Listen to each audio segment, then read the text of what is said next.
Yo, what's up, everyone? Welcome to the Ill Chill Will Show, and I'm your host, Will. This is episode 3, and in today's episode, we will be getting into the Lakers still can't get the head coaching job right, the start of the WNBA regular season, Jared Goff just got a big contract extension, and last but not least, the Let's Talk About It segment with a great question this week. But first, I said I'm ready for greatness. I said I'm ready for greatness. I said I'm ready for greatness. I said I'm ready for greatness. I said I'm ready for greatness. I said I'm ready for. You learn to live no strangers. I said I'm ready for greatness. Lakers fans, we in trouble, y'all. Hate to say it, but we in trouble. It's my fault, though. It's my fault. I'll take it. Phoenix Suns hired the coach that we all wanted, Mike Budenholzer. He's the new head coach for the Phoenix Suns. I'm pretty sure y'all already know that. But man, it hurts. It hurts not getting him. And to even see J.J. Redick named as a top candidate to be the next head coach is ridiculous. Ridiculous, man. It's crazy. I'm at a loss for words right now. Mike Budenholzer, the new Phoenix Suns head coach, a guy that won a championship with the Bucks back in 2021. He has 484 wins to 317 losses in the regular season. 56-48 in the playoffs. One championship, like I said. 4 championships as an assistant with the Spurs. He has a lot of head coaching experience, and I feel like he would definitely command the locker room and demand respect from the players. But J.J. Redick?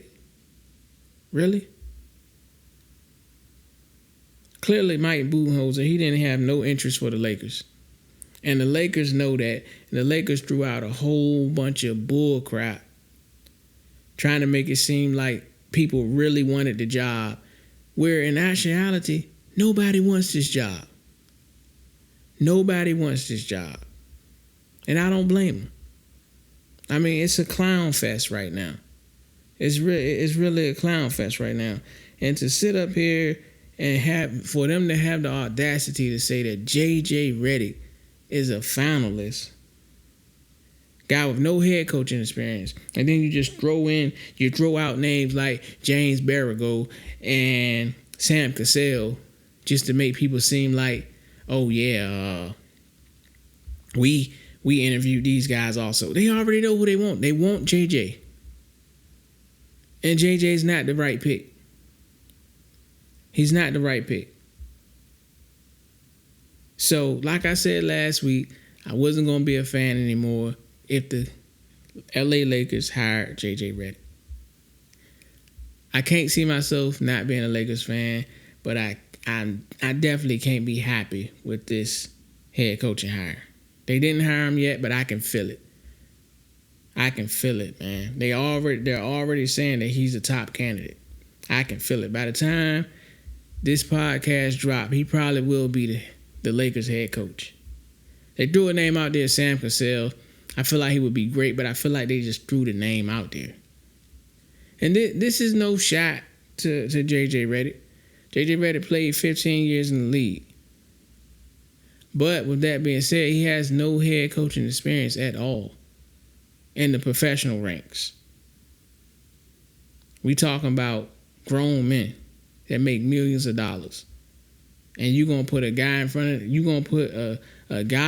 of them that haven't even won a championship as a player, yet alone was a star as a player. You think he's going to command that locker room and get in touch with those guys? I don't see it. I don't see it. Or maybe I don't know what I'm talking about. Maybe it's me. Laker fans, what do y'all think about this, man?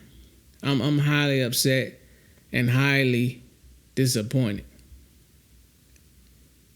Management have to do much better than this, man. But at this point, who cares, man? Who cares? They got their mind made up. Pretty sure JJ gonna be the man. It is what it is. We'll see what's gonna happen. What y'all think, Lakers fans? All right, let's get into something that has a lot more energy, man. The WNBA regular season started tonight, and they started out with the Indiana Fever versus the Connecticut Sun. Caitlin Clark's season debut. She finished with 20 points and 10 turnovers, man. What a welcome to the WNBA moment she had against one of the league's top defenses last year. Connecticut Sun, man, they got some dogs over there. And I knew they was going to get after her. It was nothing that the Fever could do, man. Like the Sun, they made the playoffs last year. They made it all the way to the Western Conference finals. So to play against a team like them, your first game, I felt like she did the best that she could possibly do. She's definitely going to have a good season. I'm pretty sure she's going to be Rookie of the Year. Like, she still got 20 points. Like, they was hounding her, man. Like, they was trapping her. Soon as she passed half court, I felt like the Fever coach could have done a better job of just getting the ball out of her hands and allowing her to move without the ball and just get into other spots, because every single time she had the ball, they trapped her. So when she was bringing the ball up the court, you know, she didn't have any breathing room. Like, they was on her all night. I feel like no sets were ran for the Fever. Like, a lot of times they gave the ball to Caitlin and she instantly had to pick up her dribble because, like I said, they were trapping her. Whenever they got the ball to Aaliyah, like, that wasn't working either. Like, the Sun defense is crazy, man. But this is a young Fever team. I believe that they will be very good. Just give them another year or so. And then, I mean, far as head coach, I don't know. Not calling for a job or anything, but I felt like she could have done a better job at putting the team in a better position offensively. But with that being said, it should be a great season for the WNBA. Next season, you have a new team coming in, the Golden State Valkyries, man. I heard a couple of people giving them a hard time about that name, but I like it. I like the name. I like the colors. They're gonna be rocking purple and black. What do y'all think about it? I feel like the Valkyries is a good name. There's a lot of people trying to bash them, trying to say, you know, they're lady warriors on horses. Yeah, we know that. But it's just, the whole thing is it has a nice ring to it. The Golden State Valkyries. That has a beautiful ring to it. And then to top it off with the colors, man, purple and black. Like, I mean, I can see that easily being a lot of little girls' favorite teams out there. Like purple and black. Come on, man. Those are some crazy colors. So that's going to be great for them. Another team coming in. Hopefully there's more teams to come. Caitlin Clark got a Nike shoe deal, a deal with Golden State. She's going to get a signature shoe. Asia Wilson, she got her just due. She also have a very lucrative contract with Gatorade also, and she's also getting her signature shoe in 2025. So like I said last week, things is moving along very well with the league, and I love what I'm seeing. Now, going into the teams and how the season's going to go, it's going to be a very good season. I mean, you got the Las Vegas Aces. They're pretty much bringing back their core players. Mine is Candace Parker, but they didn't have Candace Parker when they won a championship. Like, she was hurt well before the playoffs. They were able to do what they wanted to do. They have Jackie Young coming back, Chelsea Gray, Kelsey Plum, and of course, Asia Wilson. So this team, the Las Vegas Aces, I'm pretty sure they won a three-peat. And they will be the first team to three-peat, I think, if I'm not mistaken, since the Houston Comets. Correct me if I'm wrong, y'all. But I'm thinking that's what it's going to be. So this is big, man. Like, I feel like the Aces feel like they still have more to prove.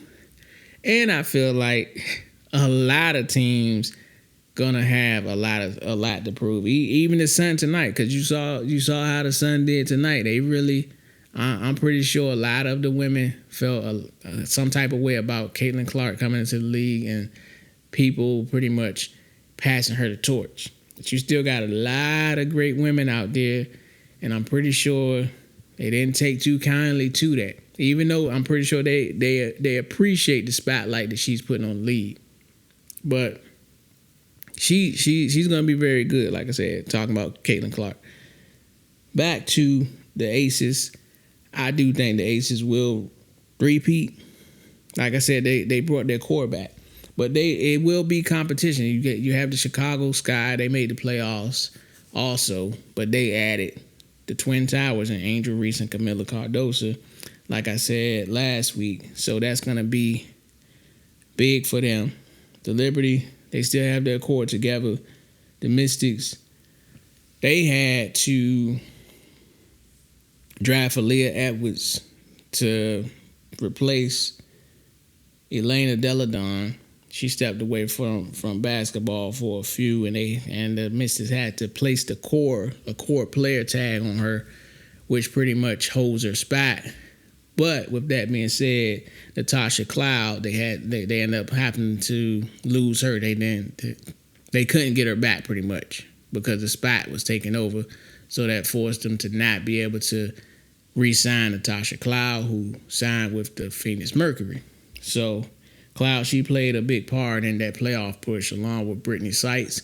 They still have Brittany Sykes though, and to add Aaliyah Edwards, I feel like Aaliyah Edwards, she showed a lot for UConn last year, and I feel like she can do more. I feel like she couldn't really showcase all of her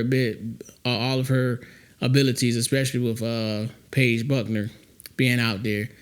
But I feel like with the Mystics, she's definitely going to get a huge shot, a big shot to showcase her abilities, because I feel like she can do everything on the floor, and she has size to go with it. So for the Mystics, Aaliyah Edwards was definitely a big pickup. The Sun, you saw what the Sun doing. They mean business. The Lynx, they're going to be good. The Wings, of course, they're going to be good again. So it's going to be an interesting season, but my pick definitely going to be the Las Vegas Aces winning the WNBA championship again. My pick for Rookie of the Year will be Caitlin Clark. And my pick for WNBA MVP, I think I'm going to go with my girl, Asia Wilson again. What y'all think? Who y'all have for y'all MVP, Rookie of the Year, and who's going to win the championship? Let me know. I really want to know what y'all think. That's who I think. But let's get into the next segment. We should see. So Jared Goff, man, he got a nice size payday, making him the second highest paid quarterback in the league. So he signed a contract extension for 4 years with the Detroit Lions for up to $212 million, with $170 million guaranteed, bringing his annual average to $53 million a year. That's second highest. Joe Burrow, of course, he's number one. Do he deserve it? Hell yeah, he deserved it. Yeah, he deserved it, man. Jared Goff was drafted in 2016, and he was taken over Carson Wentz, the guy that was considered to be the better prospect. But Carson, he's now a lifetime backup. And Dak Prescott, who was drafted in the 4th round by the Dallas Cowboys, he's still playing. So that's the only person you can compare Jared Goff to, and that's Dak Prescott. And Jared Goff has definitely, big time, outplayed and showed that he's a better quarterback thus far in his career. They've been in the league the same amount of years. Jared Goff, he took a team to the Super Bowl. The Rams took the Rams to the Super Bowl. He also has played in 2 NFC conference championship games, won one of them. Lost the one last year, of course. I don't think that was on him. That was more so on coaching and players not catching the ball. He did what he had to do. Reynolds just couldn't hold on to the ball. But let's get back to the whole point. Jared Goff is 4-4 in the playoffs. Dak Prescott only has 2 playoff wins, 4 losses. That's not good. And he haven't even taken my Cowboys to the NFC Championship yet in his career. But I will say the one thing I do like is that Dak Prescott right now, he's up for a contract extension, okay? And right now, he's not one of the top highest paid quarterbacks. So that's more pressure off him now too. He's not in the top 10 anymore. He's not in the top 10. Okay?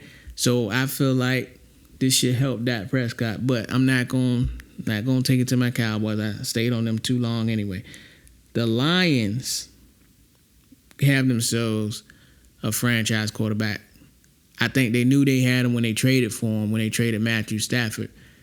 Some people will say that it was just a salary dump, and that was something that the Rams wanted them to take because they didn't feel like Jared Goff was worth that money. But with that being said, man, he's definitely paid back the Lions for what they gave up. Well, for what they took in return.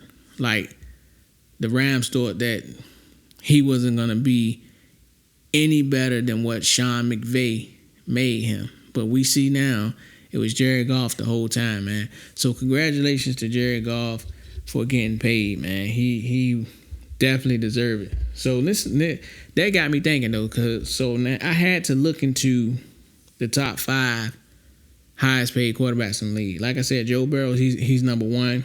Joe Burrow is 4-2 in the playoffs, by the way. Took his team to an AFC Championship, won, and lost a Super Bowl. So does Joe Burrow deserve to be number 1? Yes, he does. Yes, he does. But number 3 is Justin Herbert. On one in the playoffs. Only took his teams in the playoffs one time. And when he got there, they lost. I don't know, man. I mean, he has a coach now. Maybe it was the coach. But he's 3rd highest paid quarterback. The pressure is on. And when you pay the quarterback, now your team have to draft better. They have to let go players. They already let go Keenan Allen. They had to let go Mike Williams. They believe in the receivers that they have right now. They have Quentin Johnston, receiver they drafted last year. But I mean, outside of that, I mean, what you gonna do? It's Joshua Palmer, okay? But I'm just saying, what are you gonna do? So now Justin Herbert is gonna have to show us if he's worth all that money. Lamar Jackson coming in at number 4. He's 2-4 in the playoffs. Only made it to 1 AFC championship so far in his career. Haven't made a Super Bowl. Jalen Hurts round out the top 5. 2-3 playoff record, but he has made it to an NFC championship in his young career and already to a Super Bowl in his young career. So that's just comparing Jared Goff to the top 5. I'm going to go all the way down to 9. And I'm going to read you this person's average yearly salary. And I want to see if y'all can guess who this is. And I'm going to read out his playoff numbers. And I'm going to read off his Super Bowls. I'm making it so easy for y'all. His average salary per year is $45 million at number 9, this quarterback. $45 million a year. His playoff record is 15-3. He has, I ain't gonna give y'all this one yet. He's 3-1 in the Super Bowl. Last but not least, he has been to 6 consecutive. I can't even get the word out because it's so crazy. 6 consecutive AFC Championship games in a row. That's 6 in a row. Y'all know who this is, man.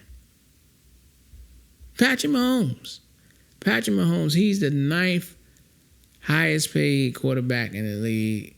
And they're surrounding him with players, man. So he took less. He's doing the Tom Brady thing. He's doing the Tom Brady thing. This is the Tom Brady effect right now. Patrick Mahomes is taking less so the Chiefs can put more around him. And I feel like that's the same thing that Dak Prescott should do. Yes, I'm on the Cowboys now, finally. The Cowboys, well, I can't say the Cowboys because it's up to Dak Prescott. Dak, if you're listening, if you may by chance hear my show, please, don't try to set the market again, man. Don't try to reset the quarterback market again. First of all, you have the numbers. I will say that. You do have the numbers to do it. But don't do it, man. Keep a team around you. Keep a team around you. Look at what Patrick Mahomes is doing. Okay, you got paid.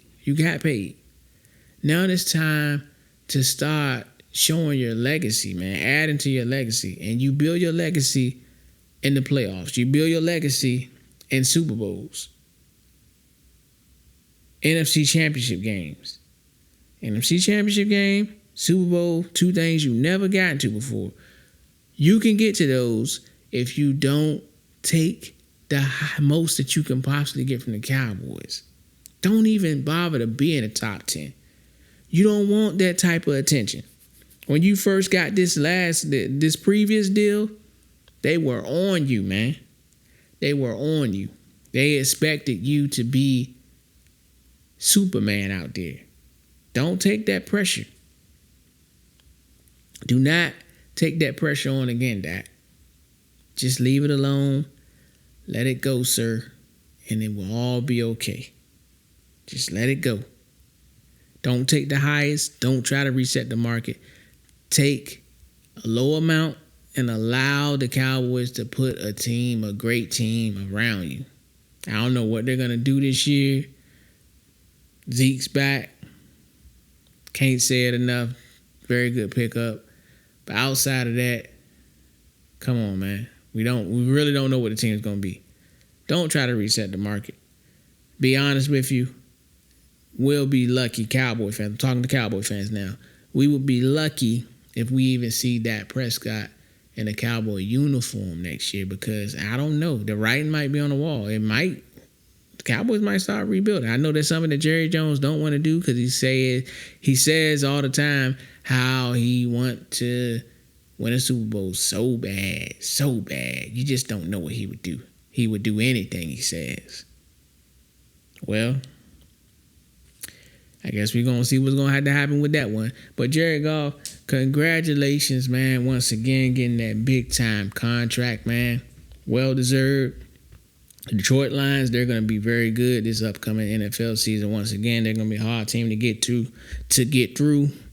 And hats off to Jared Goff, man. Like I said, well-deserved, real good guy, real good teammate. Heard nothing but great things about him, and for him to put Detroit on his back, getting Detroit back to NFC Championship game last year, man, and winning the playoffs like he's doing. He's making his own name. He's no longer attached to Sean McVay. He's attached to himself. Jared Goff, well-deserved. What y'all think about it? Do y'all think he deserved to get this money? Detroit fans, what up, though? Do y'all think he deserved to get this money? Let me know, man. Let me know. But hey, once again, congratulations, man. Continue to make that money. Continue to do great things. Hats off to Jared Goff. Yo, what's up? This is Will. Thank y'all for listening to the Ill Chill Will Show.